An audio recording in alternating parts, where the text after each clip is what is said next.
Ces dernières semaines, j'étais à la recherche de routines et de méthodes d'organisation pour une raison assez simple. Je me lance en tant qu'indépendant pendant un an. Et c'est là que je suis tombé sur la routine de Benjamin Franklin. Benjamin Franklin est né en 1706 à Boston et décédé en 1790 à Philadelphie. Nous le connaissons tous pour avoir été l'un des pères fondateurs des États-Unis, mais il a été de nombreuses choses différentes au cours de sa vie. Diplomate, écrivain, imprimeur, physicien et même inventeur. Il est connu pour ses expériences sur l'électricité et c'est d'ailleurs lui qui a inventé le paratonnerre qui nous protège encore aujourd'hui de la foudre. On peut imaginer que Benjamin Franklin était un homme très occupé avec une organisation quasi militaire. Pourtant, son organisation reposait sur quelques principes simples et une routine finalement assez basique. Cette semaine, j'ai donc décidé de vivre comme lui pour voir ce qu'il y a de magique dans sa routine. Ce matin, le réveil fut assez difficile, c'est le moins qu'on puisse dire, et c'est bientôt l'heure d'ailleurs de la première période de travail, mais avant ça, je vais me poser une question, tout comme le faisait Franklin, une question qui va être le guide de ma journée. Que dois-je accomplir de bien aujourd'hui? Cette question, elle agit comme point de repère pour l'ensemble de la journée. Et moi, aujourd'hui, j'ai une chose importante à faire, commencer le tournage et le montage de la vidéo que tu es en train de regarder. Il est 8 heures et c'est donc l'heure de se mettre au travail après ce long mais minutieux début de journée.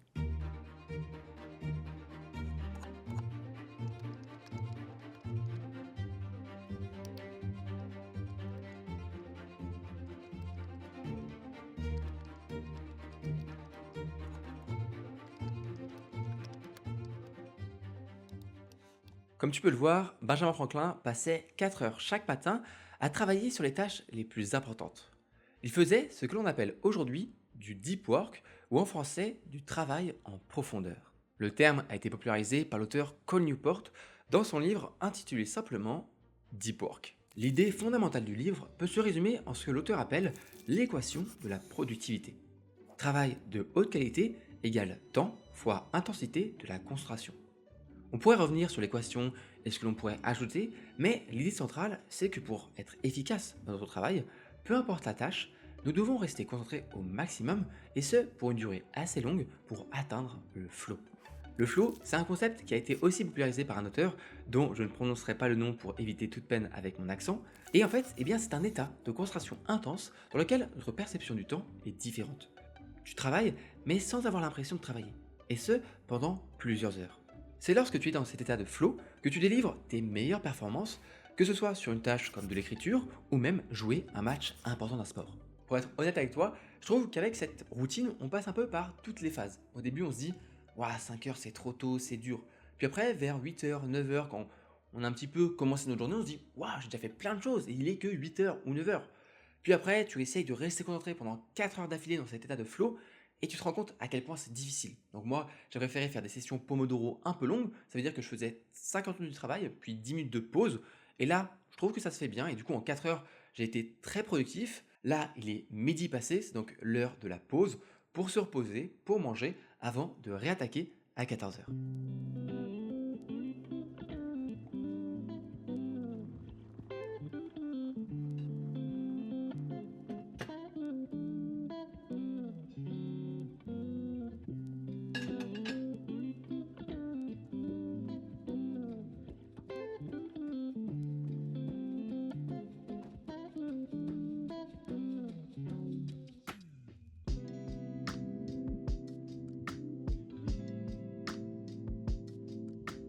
La pause est terminée, il est bientôt 14 heures. J'ai pris le temps de manger, de m'aérer l'esprit, de me reposer et aussi de lire comme le faisait Benjamin Franklin. En ce moment, je lis l'Almanach de Naval Ravikant de Eric Jorgenson, si je ne cache pas son nom. Franchement, super bouquin, très sympa, un mélange entre la philosophie, le business, etc. Ça se lit très bien, donc si ça t'intéresse, sache que le livre est disponible en e-book de façon gratuite sur le site de l'auteur, Eric Jorgenson. Voilà, il l'a mis gratuitement, donc tu peux aller lire tout ça si tu as un petit peu de temps et tu as envie de lire de nouveaux bouquins. Sinon, eh bien moi, cette pause se termine. Je vais donc enchaîner avec un second bloc de travail en profondeur de 14 heures à 18 heures. Souhaite-moi bonne chance.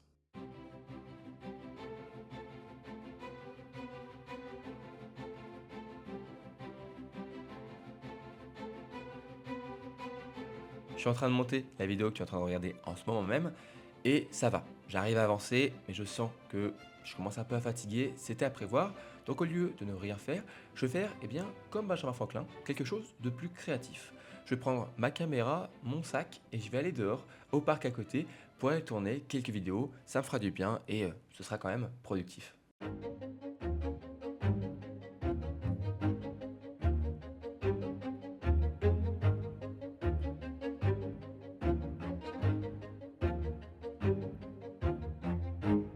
Ok, la journée se termine. Je pensais franchement que j'allais avoir plus de mal que ça à rester concentré toute l'après-midi avec ce réveil à 5 heures du matin. Mais dans l'ensemble, ça s'est plutôt bien passé malgré une légère baisse d'énergie cet après-midi, ce qui était quand même assez probable. Il me reste à tranquillement terminer cette journée, comme le faisait Benjamin Franklin, avec un moment de détente, entre amis ou en famille, et un bon dîner.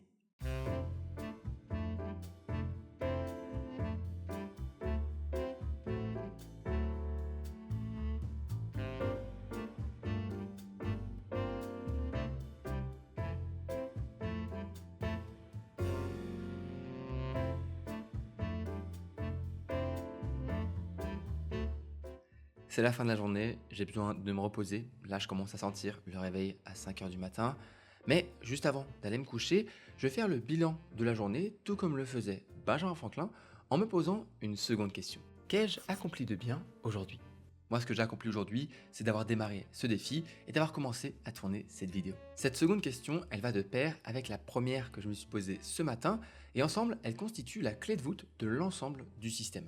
Avec ces deux petites questions, qui peuvent paraître toutes simples, Benjamin Franklin pouvait savoir chaque jour s'il réussissait à avancer ou pas sur ses projets, et donc il pouvait mesurer ses progrès. On pense à tort avec toutes ces vidéos qu'on peut voir sur les routines de personnes célèbres, de businessmen, etc., qu'une bonne routine n'existe pas sans douche froide, sans 1 heure de méditation par jour, sans régime strict.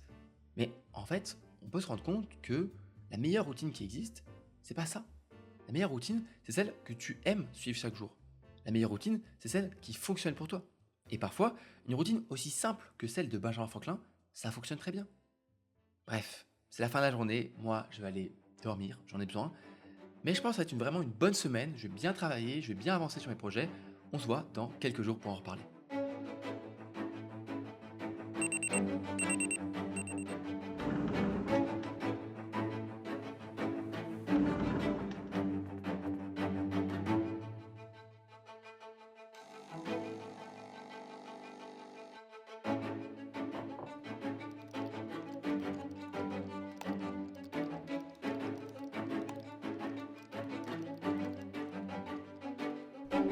Ok, ça c'est mon emploi du temps sur Notion Calendar pour les prochains jours.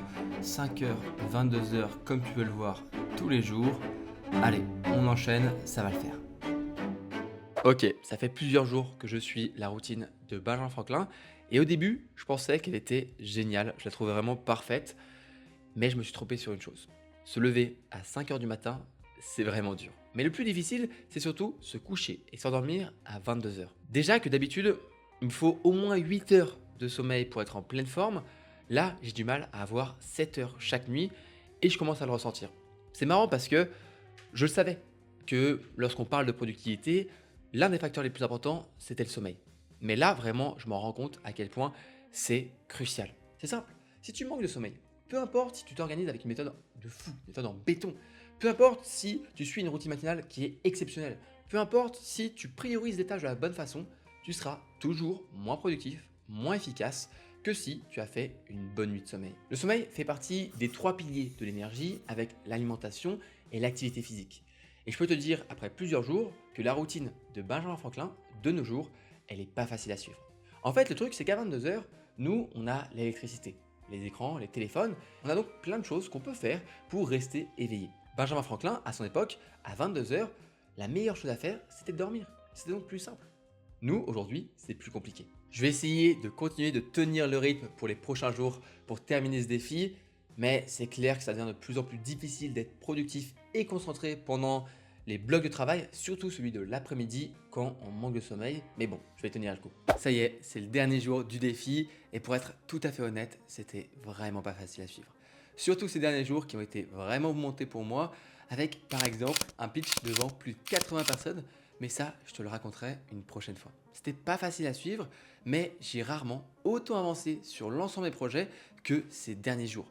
Je savais à quel point c'était puissant de faire du travail en profondeur et d'avoir des blocs de temps dédiés dans notre emploi du temps, mais j'avais oublié à quel point c'était important d'avoir ces moments-là dans nos journées pour vraiment avancer. Si je devais modifier la routine de Benjamin Franklin, voici ce que je ferais. Tout d'abord, je me lèverais à 6h, voire 6h30 au lieu de 5h. Avoir 3 heures pour se préparer le matin, c'est sympa, ça permet de démarrer la journée tranquillement, mais c'est beaucoup trop loin à mon goût. Vu que je me lève plus tard, je peux aussi décaler l'heure de coucher vers 23h. Pour le reste de la journée, je trouve ça pas mal. J'ajouterai juste un moment dans la journée pour faire un peu de sport, une activité que Benjamin Franklin n'avait pas trop l'habitude apparemment. Encore une fois, le plus important, c'est de suivre une routine qui te fasse kiffer. Une routine qui te file le sourire dès le début de la journée. Au fond, je crois que c'est ça, le message que j'aimerais te faire passer dans cette vidéo. L'important, c'est de te faire kiffer. Alors, trouve-toi la routine qui te correspond. Et surtout, n'oublie jamais de sourire et de rire au moins une fois par jour. C'était Robin, salut!